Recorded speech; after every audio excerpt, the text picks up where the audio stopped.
Hi, my name is Sean Doherty. My agency is the American Red Cross. As a caseworker, we service people who've lost their home in a disaster like a fire, flood, or downed trees, or wind, tornadoes, and such. It's always a natural disaster. Sometimes we can service arson too if the person isn't responsible for it themselves. The first step of casework is to reach out to the client and get information about what was lost in the disaster and what is in the way of returning to old lifestyle before the disaster.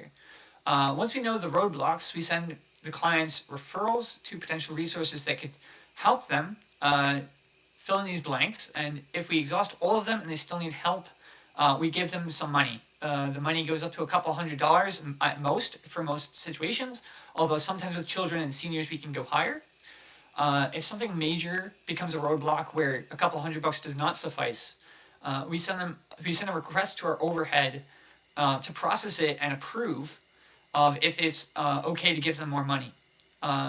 We usually try to cap out the money at the maximum amount should we do this.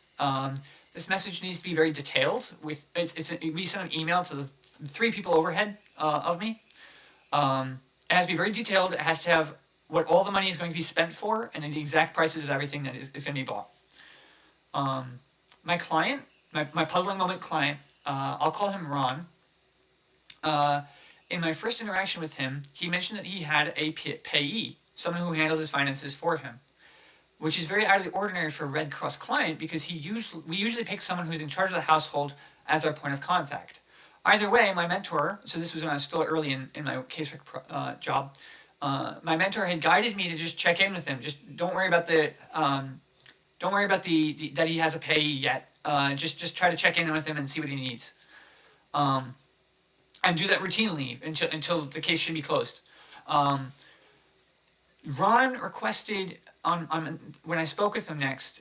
He requested that I for help paying for food and furniture, which are things that I was okay to give some money to him for, according to my mentor, I believe. Maybe I just made a mistake, but because I'm supposed to give resources first if possible, uh, but it was a little unclear. So I did end up giving him some supplemental assistance, which is some money. Our next interaction suggested to me that he isn't the person I should be contacting about our services because he wanted money to buy video games, and he also took someone in off the streets that he was calling his brother, and he wanted to get help paying for food and drinks for that guy, and that's not something that we normally provide. I tried to refer him to a soup kitchen and a food pantry, but he said he doesn't travel by car. He only has a bike for transport, so he couldn't really take any food home effectively. Um, I knew that we cannot provide funds for video games or for taking someone in off the streets. Um, but I did record our check-in. Uh, at, at this point, I considered talking to my supervisor about how I should approach this case, considering he isn't really the point of contact that makes the most sense to me. But I decided to check in with him again anyway. The next time I reached out, he had the following interaction.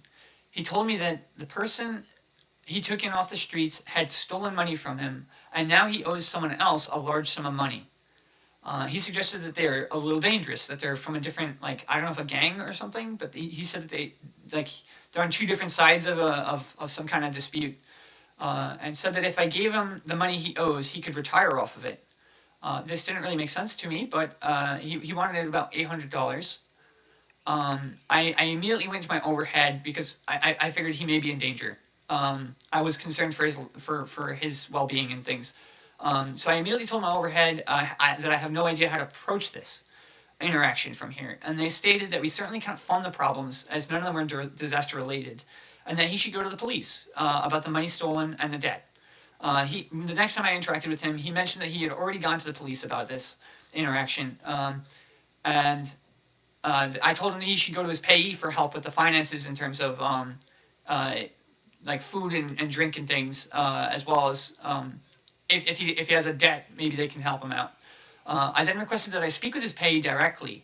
He said he was happy to oblige. He wrote down my a phone number for that I gave to him. He wrote down his case number and everything, and he said he'll have them reach out to me. And then after that, every day at Red Cross tried to reach out to this client, the texts were rejected and the phone calls did not go through. So essentially, I did all I could. I mean, I supported him a little bit with the food and furniture costs. Yeah, texts were rejected and phone calls had a message saying that calls couldn't be taken at this time. I do I I do not know what happened to him since then, and but I do know that he needs a lot of help. It seems very clear that people should be trying to support this one a little more, um, like like to remedy his shortcomings here. Um, so I have 4 questions for you. You can answer any 3 if you'd like. So if my first question is, my mentor suggests I just continue checking in with the client despite him not being the designated payee. Should I have requested to speak with the payee sooner? I imagine this is, I would say yes, if I were answering it myself, but obviously I want to hear what you say. This is abnormal for our casework clients, as we usually speak to the person who is the head of the household, who knows what's going on enough to handle their finances and things.